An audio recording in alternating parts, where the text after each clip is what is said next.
Assalamualaikum warahmatullahi wabarakatuh. Perkenalkan, nama aku M. Fahreja. Di sini aku ingin menjelaskan materi tentang unsur sintaksis kalimat dalam bahasa Indonesia. Untuk pertama-tama, kita cari tahu dulu apa sih kalimat dalam bahasa Indonesia itu.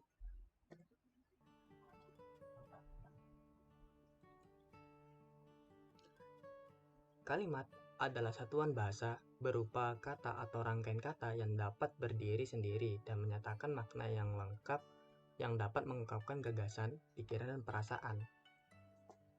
Kalimat terdiri dari setidaknya subjek dan predikat. Apabila sebuah pernyataan tidak memiliki subjek dan predikat, maka pernyataan itu tidak bisa dinyatakan sebagai sebuah kalimat, melainkan hanya sebuah frasa. Itu pengertian dari kalimat. Sekarang kita memasuki unsur sintaksis dalam kalimat bahasa Indonesia. Sintaksis adalah ilmu tata kalimat yang menguraikan hubungan antar unsur bahasa untuk membentuk sebuah kalimat.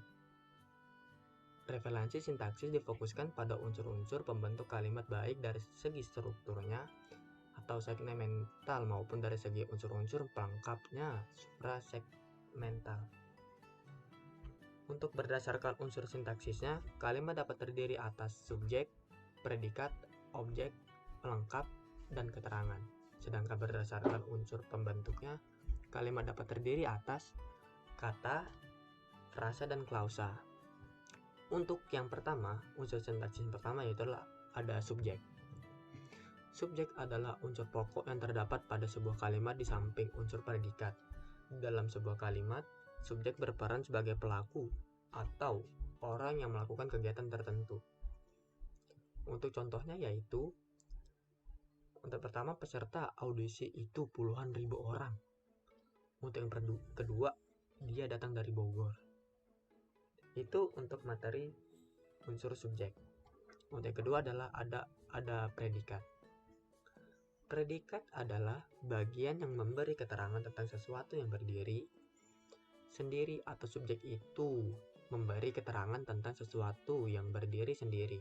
Tentulah menyatakan apa yang dikerjakan atau dalam keadaan apakah subjek itu. Untuk contohnya yaitu Kiki belajar di kamar. Itu untuk contoh yang pertama. Untuk contoh yang kedua, Aldi sedang membaca koran. Untuk yang ketiga, ada objek. Subjek dan predikat cenderung muncul secara eksplisit dalam kalimat. Namun, objek tidaklah demikian halnya. Kehadiran objek dalam kalimat bergantung pada jenis predikat kalimat, serta ciri khas objek itu sendiri.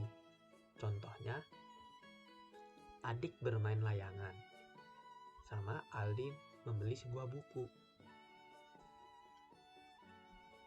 Untuk materi selanjutnya ialah keterangan. Keterangan merupakan unsur kalimat yang memberikan informasi lebih lanjut tentang suatu yang dinyatakan dalam kalimat. Misalnya, memberi informasi tentang tempat, waktu, cara, sebab, dan tujuan. Berikut ini beberapa ciri unsur keterangan. Untuk yang pertama, bukan unsur utama atau bisa dibilang tidak bersifat wajib seperti subjek, predikat, objek, dan pelengkap. Untuk yang kedua, tidak terikat posisi atau memiliki kebebasan tempat di awal atau di akhir atau di antara subjek dan predikat. Untuk yang ketiga, jenis keterangan. Untuk selanjutnya, di dalam sebuah kalimat, keterangan menjelaskan bagaimana, di mana, atau kapan peristiwa yang dinyatakan dalam kalimat tersebut. Keterangan di dalam kalimat dapat berupa keterangan tempat, yaitu di rumah, di sekolah, bisa di pasar, dan lain-lain. Itu untuk keterangan tempat. Untuk keterangan cara yaitu dengan cepat, dengan serius, dengan bersemangat, dan lain-lain. Untuk keterangan selanjutnya, keterangan tujuan yaitu agar lulus ujian, tujuannya untuk bertemu ibunya supaya bersih, dan lain-lain. Untuk keterangan alat, menggunakan pisau, mengendara motor, menggunakan sekop, dan juga lain-lain. Keterangan waktu, pada hari Minggu jam 9 malam pada musim kemarau, dan lain-lain. Untuk keterangan terakhir yaitu keterangan penyerta bersama ayahnya, bisa juga dengan ibunya, ditemani kakaknya, dan lain-lain. Untuk yang terakhir ialah pelengkap. Perbedaannya terletak pada kalimat pasif. Pelengkap tidak bisa menjadi subjek dalam kalimat pasif. Jika terdapat objek dan pelengkap dalam kalimat aktif, objeklah yang menjadi subjek kalimat pasif, bukan pelengkap. Contohnya yaitu Indonesia berdasarkan Pancasila. Aldi ingin selalu berbuat kebaikan.